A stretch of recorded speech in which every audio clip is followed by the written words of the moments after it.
Describe a competition you would like to take part in, please.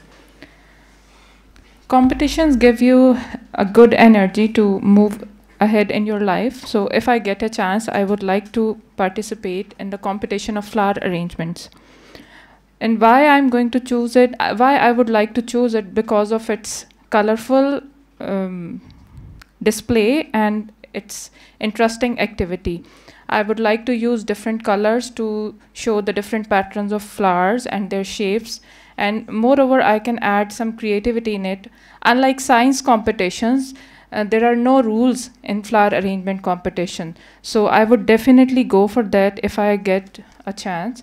Moreover, after participating in this competition, I would probably use my own products in decorating my own house or my bedroom. Secondly, we can get an easy media coverage for doing such kind of for making such kind of masterpieces. And All right. I'm waiting for Thank you. This is fantastic. Very Thank good. you. Keep it up, huh? Good job. Excellent. Now, what kinds of people are competitive? In my opinion, people who are quite confident and they want to interact and they want to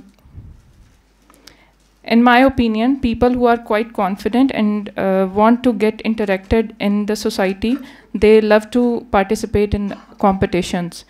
Actually, they want to know their own potential, that how good we are and where we are standing in our surroundings. And okay, well done. Excellent. Inshallah, you'll get very good bench score in speaking. Thank Keep you. it up. Okay?